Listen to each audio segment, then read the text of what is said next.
Hello students, पिछले lecture में हम लोग पढ़ रहे थे फैक्चुअल डिस्क्रिप्शन के बारे में। इस बारे में पढ़ रहे थे हम लोग पढ़ रहे थे फैक्चुअल डिस्क्रिप्शन के बारे में। क्लियर है?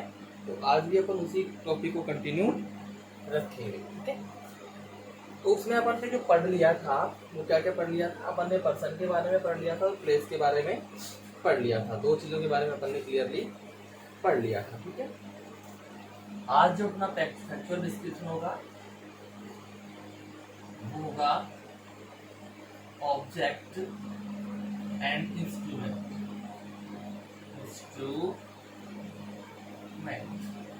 मतलब कोई वस्तु या कोई यंत्र के ऊपर आज हम जो है और ये लिखेंगे। क्लियर है? चलिए, तो अब इसमें क्या क्या पॉइंट्स हमको शामिल करने होते हैं, ये भी क्या है, फैक्चुअल डिस्क्रिप्शन।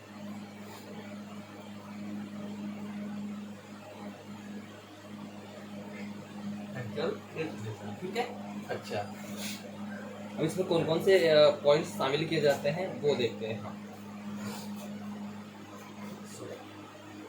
नेम, ठीक है, नेम के बाद में क्या आता है, स्ट्रक्चर आता है। नेम के बाद में स्ट्रक्चर, उसके बाद में शेप, साइज एंड उसके बाद में आता है इसका shape, size and colour etcetera. Made of, इस चीज से बनी है। मॉडल उसका कैसा है।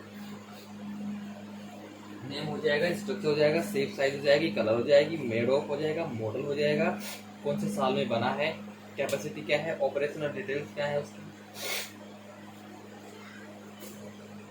कब बना है, तो ईयर ऑफ मैन्युफैक्चरिंग,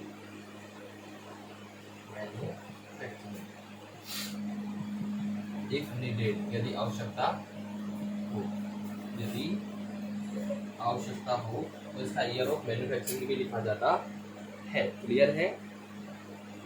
फिर उसके बाद में क्षमता, उसकी कैपेसिटी,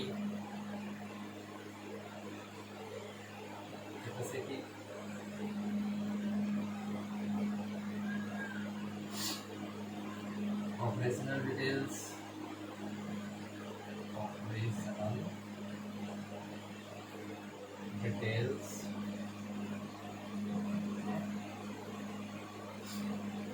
नेम हो जाता है, स्ट्रक्चर हो जाएगा और प्राइस लगभग कितनी लगी है उसमें या कितने की है।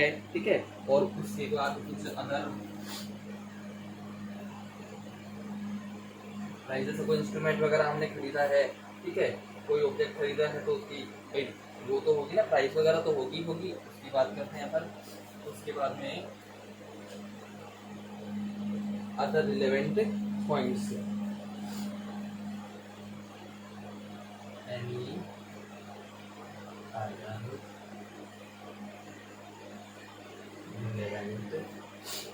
डिटेल्स या पॉइंट्स जो भी है।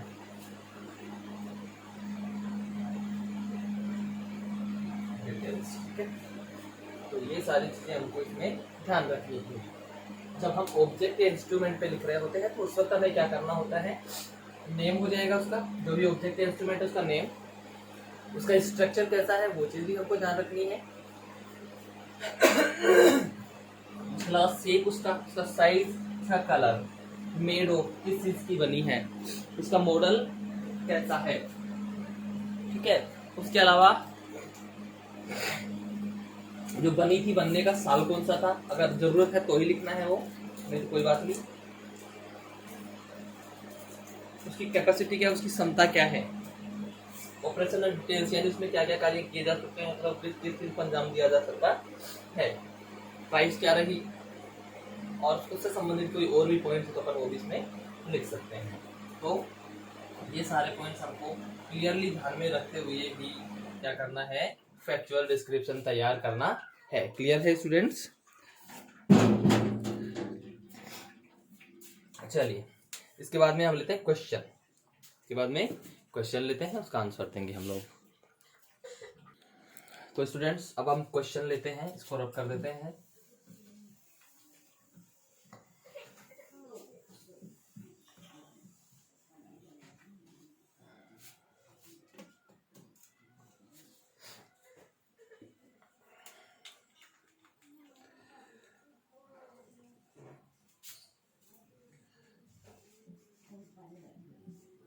क्वेश्चन है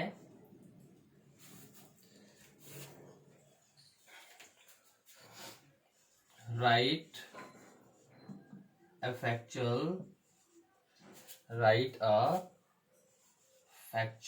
description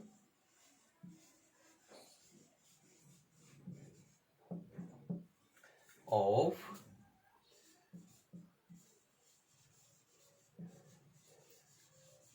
legislative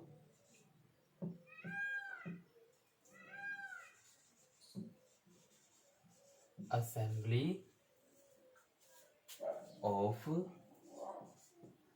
राजस्थान। भी क्या करना है इसमें, आपको फैक्चुअल डिस्क्रिप्शन लिखना है किस चीज का, जो राजस्थान की लेजिस्लेटिव असेंबली है, ठीक है, लेजिस्लेटिव असेंबली की जो बिल्डिंग है उसके बारे में, और क्या क्या ध्यान रखना है, उसके बाहरी आंतरिक फीचर्स और मॉडर्न फैसिलिटीज उसको भी देना है। Rajasthan giving it's interior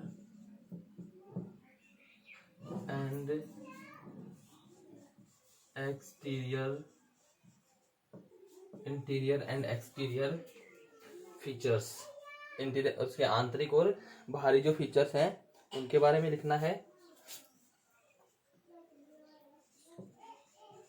features and modern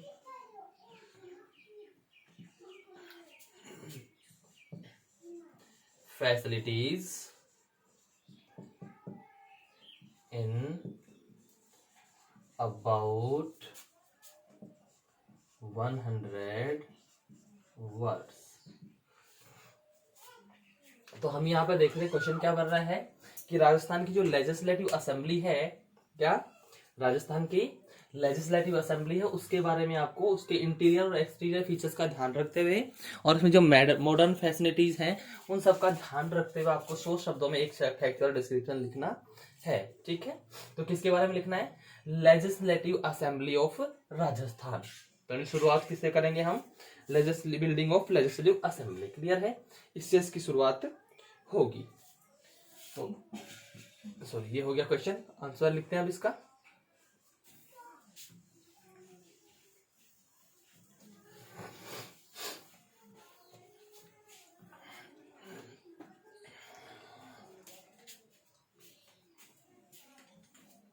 तो सबसे पहले हम क्या लिखेंगे, इसका टॉपिक क्या बनेगा, building of the legislative assembly of Rajasthan.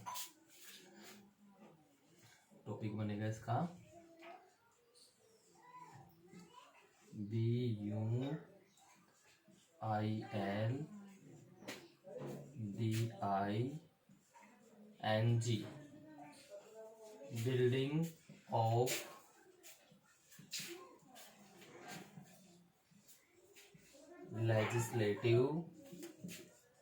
Building of legislative assembly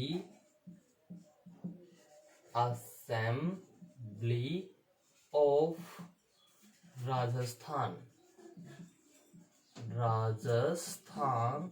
तो ये क्या हो गया, ये हो गया अपना topic, building of legislative assembly of Rajasthan. ये क्या है, ये है अपना मेन टॉपिक, क्लियर है स्टूडेंट्स। अब हम लिखते हैं कि क्या है ये बिल्डिंग, कैसी है, ठीक है। सबसे पहले इसका नाम, ठीक है,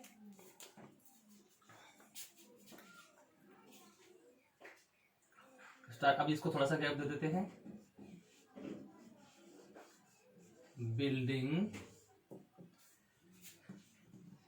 building of Rajasthan, building of Rajasthan legislative assembly of, पहले लेजिस्लेटिव असेंबली है तो नाम उसका आएगा ना, of legislative assembly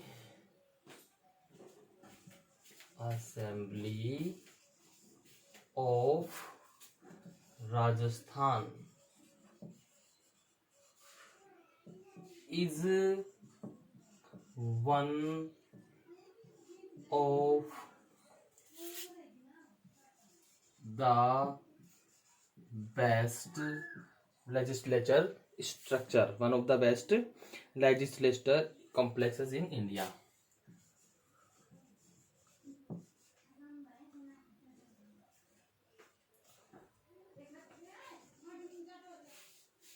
Legislature complexes in India, ठीक है, in India.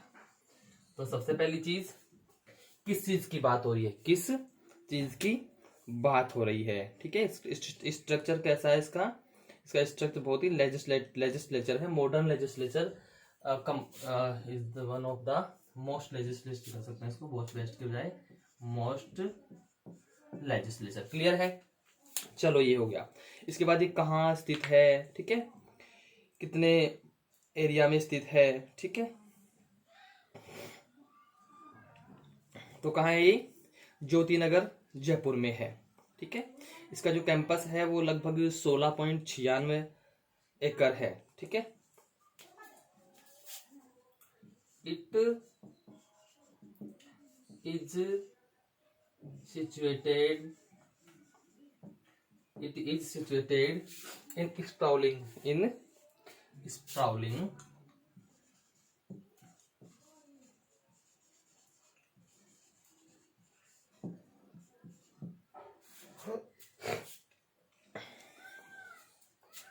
16.96 acres campus in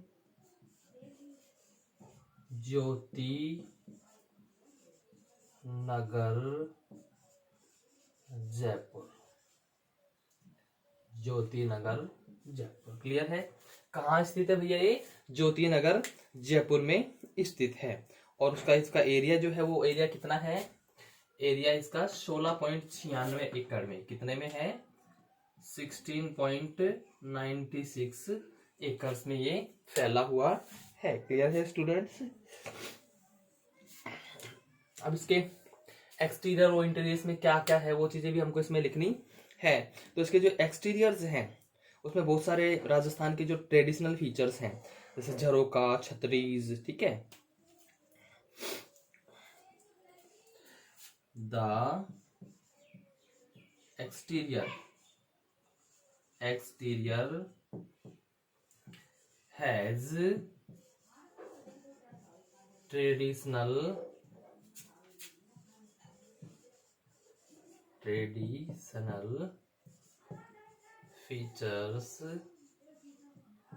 features of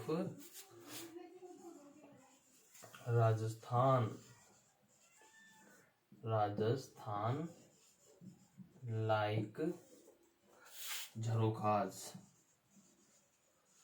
ये जो चीजें मैं लिख रहा हूँ ये सारी राजस्थान की बिल्डिंग्स की फेमस चीजें होती हैं, झरोका, छतरी, कमानी, बारादरीज, ठीक है। झरोखाज,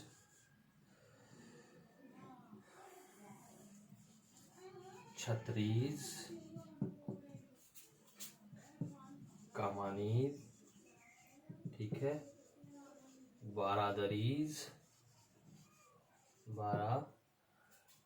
झरोका, छतरी, कमानी, बारादरीज, इसके अलावा आर्क्स, टोडीज, ठीक है। क्या क्या है, आर्क्स, टोडीज,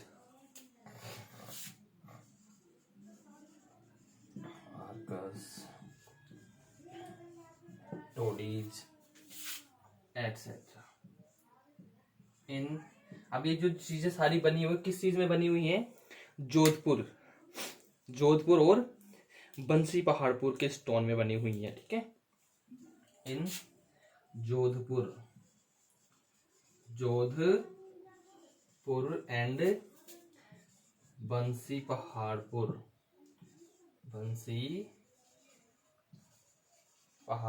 स्टोन। ये जो कलाई बनती है किससे स्टोन पे बनती, स्टोन से बनती है। तो ये जो स्टोन है कहाँ का है, जोधपुर और बंस पहाड़पुर का ये स्टोन है, वहां के स्टोन से कलाकृति बनाई गई है। तो ये क्या हो गया, इसका एक्सटीरियर हो गया स्टूडेंट्स, क्या हो गया, ये एक्सटीरियर हो गया है। अब हम क्या लिखेंगे, इसका इंटीरियर लिखेंगे। ये बाहरी चीजें हो गई कि बाहर क्या क्या है, बाहर उसमें झरोका है, छतरियां हैं, कामानीज हैं, बारादरीज हैं, आक्स हैं, टोड़ीज हैं, और ये सब किसमें है, जोधपुर और बंसी पहाड़पुर स्टोन की बनी हुई है। इसके बाद हम इसका इंटीरियर लेते हैं। ठीक है, आंतरिक कैसा है,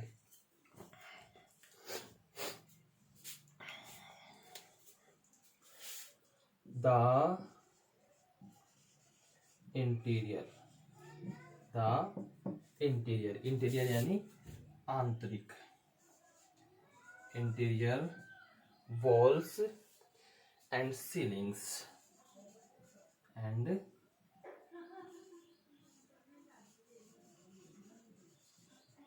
ceiling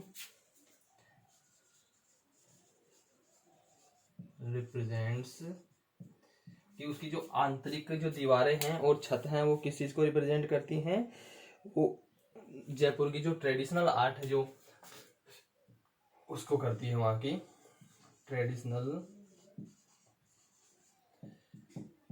represents traditional art of Jaipur,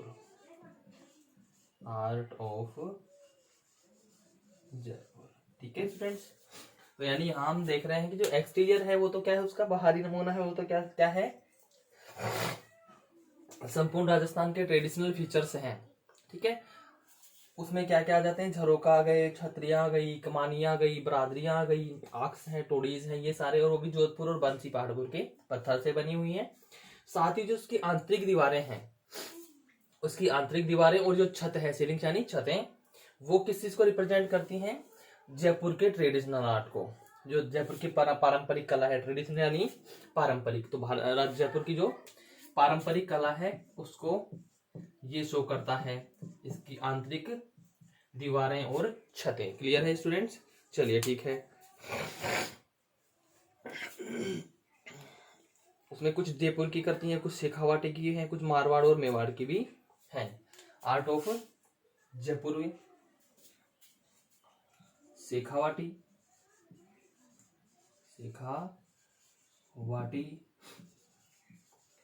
Marwar and Mewar.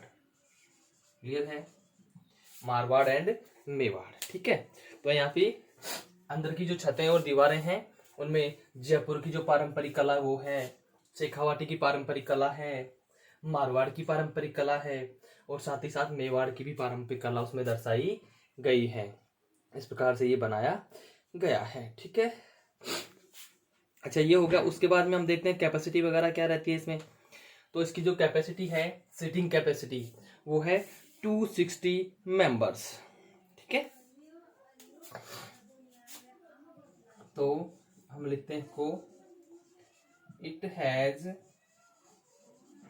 Seating capacity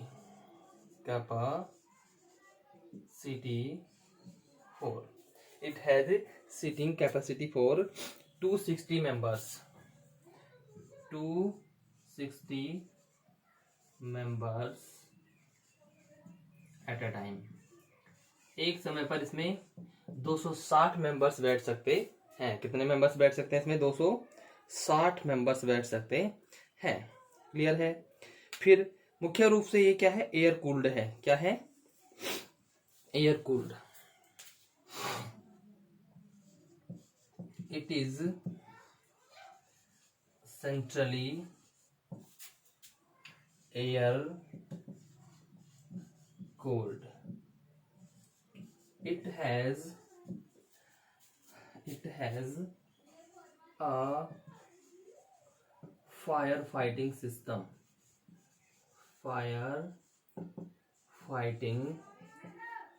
system.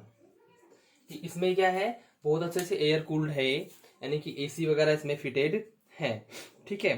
और साथ ही साथ फायर फाइटिंग सिस्टम भी है इसमें। फायर फाइटिंग सिस्टम से मतलब क्या होता है स्टूडेंट्स, जैसे हम कोई बिल्डिंग देखते हैं तो उसमें छत में कुछ ऐसे पॉइंट से दिखते हैं, तो उसमें क्या होता है कि जैसे ही आग वगैरह लगती है और जैसे ही उसको वो धुआं के कांटेक्ट में आते हैं, ऑटोमेटिक वो खुल जाते हैं, उनमें पानी का कांटेक्ट होता है तो पानी ऑटोमेटिक गिरने लग जाता है, जिससे कि आग पे कंट्रोल पाया जा सकता है। तो वो फायर फाइटिंग सिस्टम भी इसमें है। क्लियर है स्टूडेंट्स? सॉरी। और इसके अलावा इसमें क्या क्या है भैया, इसमें इलेक्ट्रॉनिक वोटिंग और साउंड सिस्टम है, ऑडियो वीडियो रिकॉर्डिंग सिस्टम है, साउंड सिक्योरिटी सिस्टम है, ठीक है।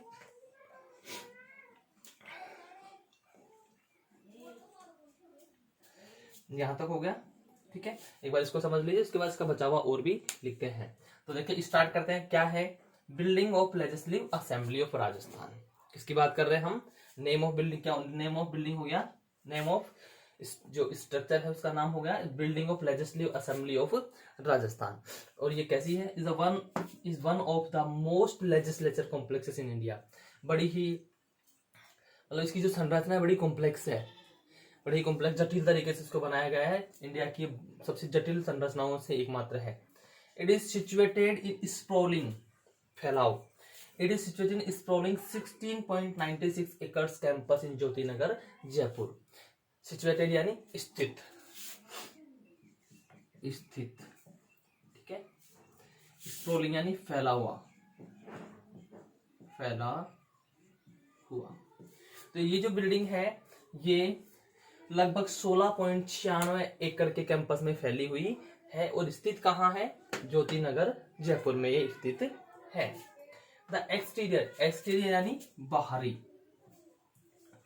एक्सटीरियर यानी बाहरी। इसका जो बाहरी भाग है has traditional features of Rajasthan.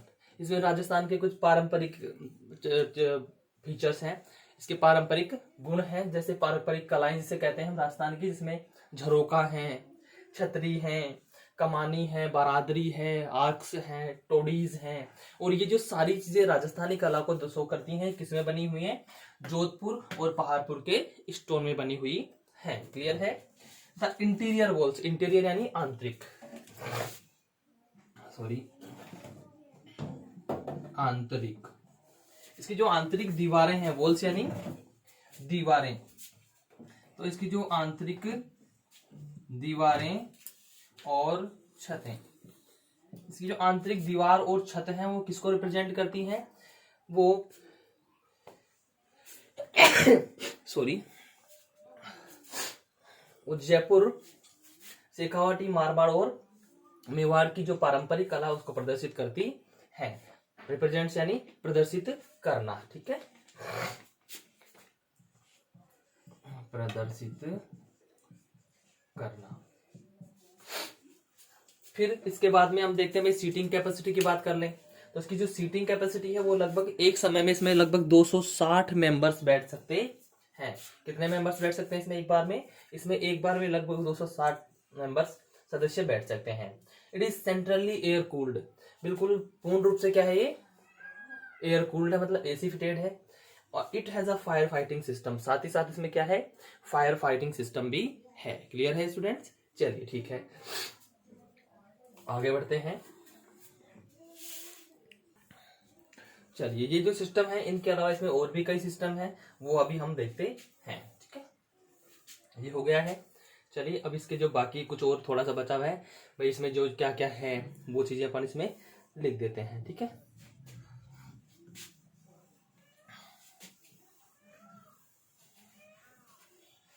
कौन कौन से इसमें सिस्टम्स फिट हैं वो सारी चीजें हम यहाँ पे लिखेंगे। तो हम क्या क्या लिख सकते हैं? एयर कूल्ड वाला सिस्टम इसमें लिख चुके हैं, फायर फाइटिंग सिस्टम भी इसमें लिख चुके हैं, और क्या क्या है? सॉरी, इट हैज, ये इसी का पार्ट है, नया नहीं है ये, ठीक है। जो पहले छूट गया था उसी को लिख रहे हैं। It has electronic voting and voting sound system, and sound system. चलिए, एक तो इसमें कौन सा सिस्टम हो गया, इलेक्ट्रॉनिक वोटिंग साउंड सिस्टम हो गया, ठीक है। ऑडियो वीडियो का रिकॉर्डिंग सिस्टम भी इसमें है, ठीक है। Audio video recording system and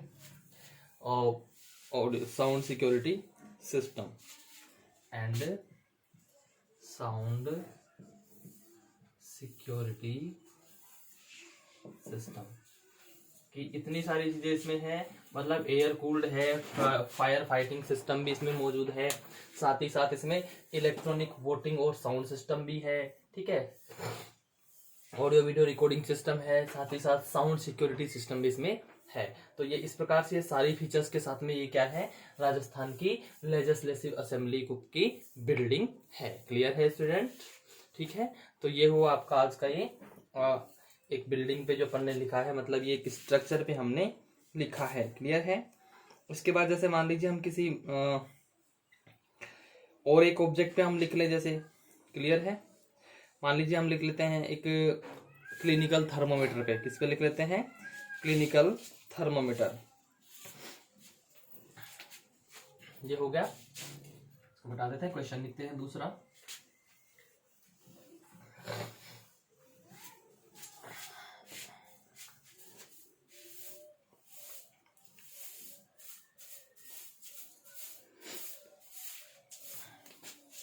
question, right a factual description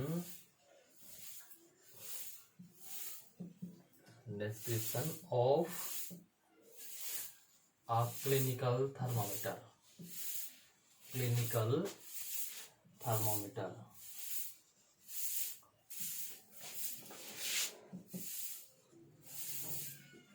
भाई क्लिनिक में जो थर्मामीटर पाया जाता है उसका ये डिस्क्रिप्शन आपसे मांग रहा है, ठीक है। इन अबाउट 100 वर्ड्स, लगभग 100 शब्दों में लिखना है। उसमें हमको उसका shape, size, material, content sorry telling it's usual shape, size, इसका शेप और इसका साइज क्या है वो, मेक और मटेरियल कंटेंट्स।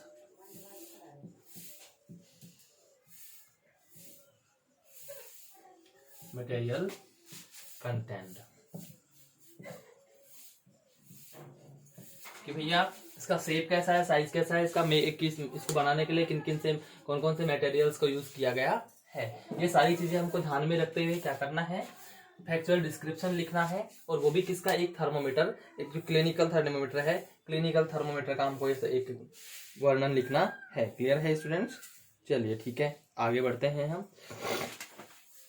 तो इसका टॉपिक तो क्या हो जाएगा, टॉपिक हो जाएगा इसका क्लिनिकल थर्मोमीटर। क्लिनिकल थर्मोमीटर को कैपिटल में लिख देंगे, ये हो जाएगा इसका topic.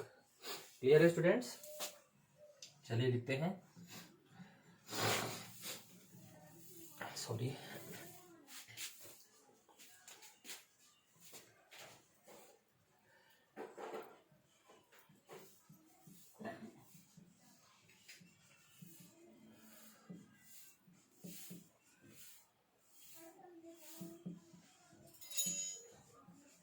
Clinical thermometer.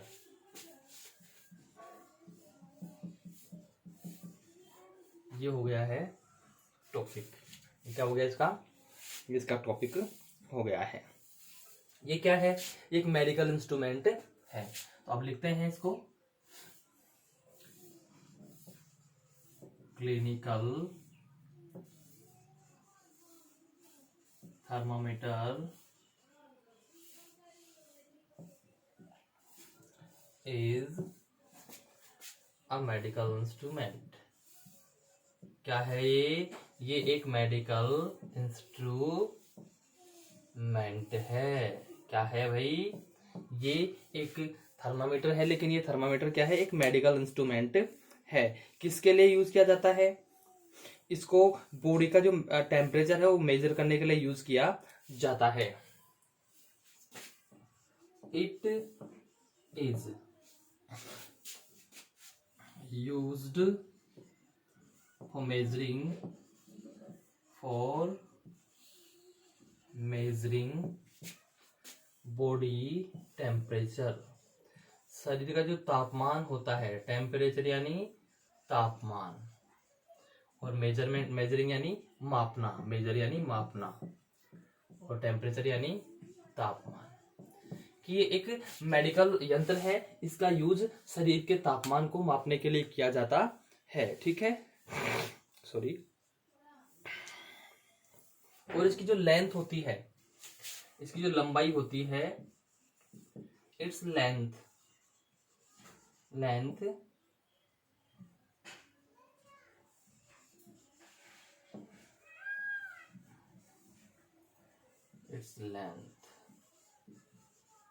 is about, इसकी जो लेंथ होती है, इसकी जो लंबाई होती है वो लगभग 4 से 5 इंचेज होती है। कितनी होती है, is about 4 to 5 inches, 4 to 5 inches. मात्र ये 4 या 5 इंच की लंबाई होती है। क्लियर है। अच्छा, ये किसका बना होता है, ट्रांसपेरेंट और हार्ड ग्लास का बना होता है। It is made of transparent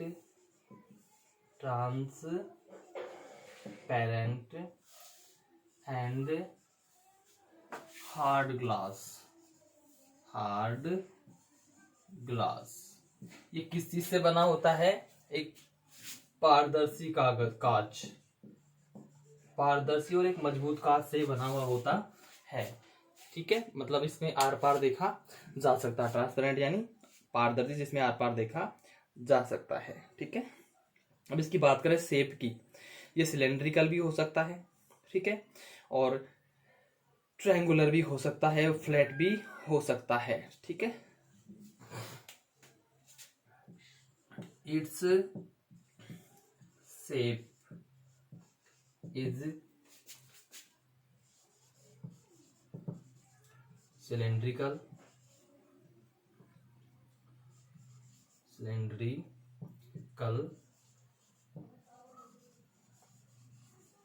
triangular और फ्लैट। ये कैसा हो सकता है, ये सिलेंड्रिकल भी हो सकता है, ट्रायंगुलर मतलब सिलेंडर की तरह भी हो सकता है, त्रिकोण भी हो सकता है, फ्लैट भी ये हो सकता है। इनमें से कोई सा भी हो सकता है। और बड़ी चीज, इट इज वेरी थिन। बहुत ही क्या होता है, थिन यानी पतला। ये बहुत ही पतला, महीन जिसे बोलते हैं वो होता है। ठीक है, इसमें क्या भरा होता है, मर्क्यूरी। It contains mercury. इसमें जो जिसके द्वारा हमको पता चलता है कि भाई कितना क्या टेम्परेचर चल रहा है, वो सारी चीजें वो जो उसमें भरा होता है ना लिक्विड, उसको बोलते हैं मरकरी, पारा। उसकी वजह से पता चलता है। तो इसमें क्या होता है, मरकरी, इसमें पारा इसमें भरा हुआ होता है। तो ये जो मरकरी क्या करती है, अप एंड डाउन होती है। ठीक है, the mercury travels up and down, up and down. ये जो मरकरी होता है ये अप एंड डाउन जाता है, किसमें जाता है, एक वैक्यूमाइज्ड पाथ होता है ट्यूब के मध्य में, ठीक है।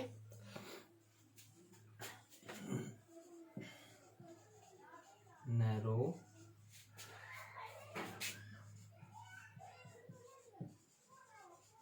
वैक्यूमाइज्ड path in sorry middle of the tube. ये जो ट्यूब होती है इसकी, ये जो अपना इंस्ट्रूमेंट है थर्मोमीटर, इसकी जो ट्यूब होती है उसके मध्य में एक वैक्यूमाइज्ड पाइप होता है, ठीक है। उस वैक्यूमाइज्ड पाथ में से मध्य में होके पारा भरा हुआ होता है, ठीक है।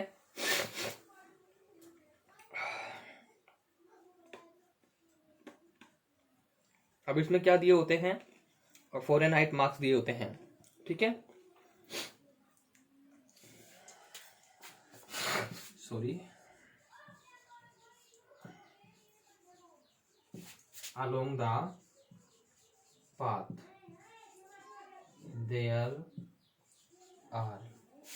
are marks of Fahrenheit, ठीक है। there are marks of Fahrenheit। इसमें जो फ़ारेनहाइट एक मतलब एक पैमाना होता है, फ़ारेनहाइट स्केल होता है जो 95 डिग्री से 108 डिग्री तक होता है, जिससे क्या होता है, लेवल ऑफ द टेम्परेचर नापा जाता है।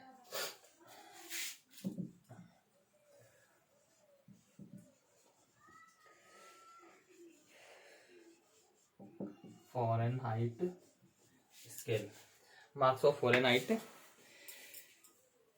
Scales from 95 degree to 95 degree to 108 degree. कितने डिग्री से कितने डिग्री के बीच में होता है फ़ारेनहाइट स्केल, 95 डिग्री से 108 डिग्री, जिससे क्या होता है, for knowing the level of body temperature, for knowing the level of body temperature. Clear है स्टूडेंट्स। अच्छा, इसके बाद में हम देखते हैं कि इसमें जो कहाँ रखा जाता है, इसको जीभ के नीचे, ठीक है। बॉडी का टेम्परेचर नापने के लिए इसको कहाँ रखा जाता है, जीभ के नीचे। It is placed under the tongue of the patient, कि भैया जो मरीज होता है, मरीज की जो जीभ होती है, जीभ के नीचे इसको थर्मामीटर को रखा जाता है, ठीक है। पेशेंट टू मेजर हिज या हर बॉडी टेम्परेचर, और जीभ के नीचे लगा लेते हैं उसको, और कुछ समय के लिए इसको लगा के रखते हैं। उसके बाद में ऑटोमेटिक इसमें आपका जो बॉडी का टेम्परेचर होता है वो मेजर हो जाता है कि फिलहाल कितना टेम्परेचर चल रहा है, ठीक है। उसके बाद यूज करने के बाद इसको साफ किया जाता है और एक ड्राई प्लेस पे इसको रख दिया जाता है, सुखा करके इसको एक सेफ प्लेस में रख दिया जाता है। After use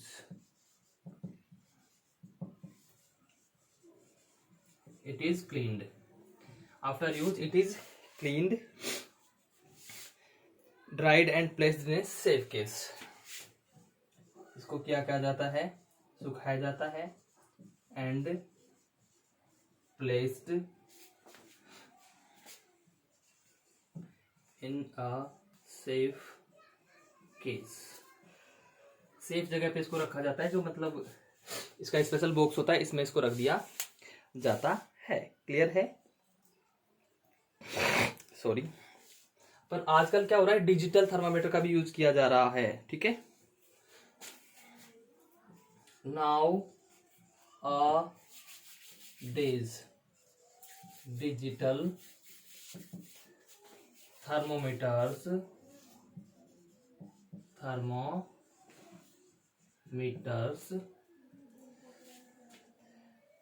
are also available. Clear है? तो ये हो गया आपका क्लिनिकल थर्मोमीटर। एक बार फिर से बता देते हैं, इसको समझा देते हैं थोड़ा सा आपको। जो क्लिनिकल थर्मोमीटर होता है वो एक मेडिकल इंस्ट्रूमेंट है, ये एक मेडिकल यंत्र है। ठीक है, it is used for measuring body temperature. इसका उपयोग किस लिए किया जाता है? हमारे शरीर का तापमान मापने के लिए इसका यूज किया जाता है। Its length is about 4 to 5 inches. इसकी जो लंबाई होती है, उसकी लंबाई लगभग 4 से 5 इंच होती है। कितनी होती है? लगभग 4 से 5 इंचेस की लंबाई होती है। It is made of transparent and hard glass. एक बहुत ही मजबूत और पारदर्शी कांच का बना होता है। Its shape is cylindrical. इसकी जो शेप है वो बेलनाकार भी हो सकती है, सिलेंड्रिकल यानी बेलनाकार, बेलनाकार। ट्रायंगुलर भी हो सकती है, त्रिभुजाकार, मतलब त्रिकोणा, त्रिकोण की तरह भी हो सकता है ये, त्रिकोण। और फ्लैट भी हो सकता है, यानी चपटा भी हो सकता है। इट इज वेरी थिन, बहुत ही पतला होता है। इट कंटेन्स मरकरी, इसमें मरकरी होती है, मरकरी रखता है ये। The mercury travels up and down a narrow वैक्यूमाइज्ड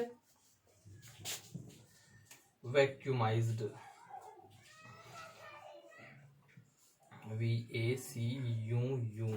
ठीक है, एक बहुत ही सकड़ा, नैरो यानी शंकरा, तंग, एक बहुत ही शंकरा सा एक वैक्यूमाइज्ड पास्ट होता है, उसमें ये अप डाउन करता रहता है। कहाँ होता है ये? ट्यूब के मध्य में, और वो अप डाउन करता रहता है, जिससे ये पता चलता है कि लेवल उठ रहा है या गिर रहा है, किसका? टेम्परेचर का। Along the path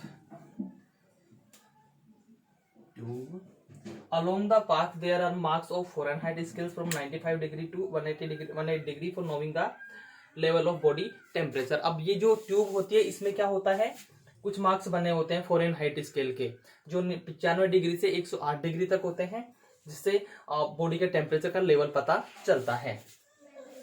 it is placed under the tongue of the patient. जो मरीज होता है, मरीज की जो जीभ होती है उसके नीचे इसको रखा जाता है, मरीज की जीभ के नीचे इसको रखा जाता है। ठीक है, जिससे कि उसके बॉडी का टेम्परेचर मापा जा सके। आफ्टर यूज, उपयोग के बाद। इट इज क्लीन्ड, इसे साफ किया जाता है, सुखाया जाता है, और सेफ जगह पे इसको रख दिया जाता है। और आजकल की बात करें कि आजकल के दिनों में डिजिटल थर्मोमीटर्स भी अवेलेबल हैं। क्या अवेलेबल है? डिजिटल थर्मोमीटर्स भी अवेलेबल है। क्लियर है स्टूडेंट? आशा करता हूँ आपको आज जो मैंने ये क्लिनिकल थर्मोमीटर, ठीक है, और लेजिस्लेटिव असेंबली वाला जो पढ़ाया है, आपको अच्छे से समझ में आया होगा। फिर भी अगर किसी प्रकार की कोई प्रॉब्लम होती है तो आप कमेंट बॉक्स में अपनी राय डाल सकते हैं, समाधान मिलेगा। Thank you very much.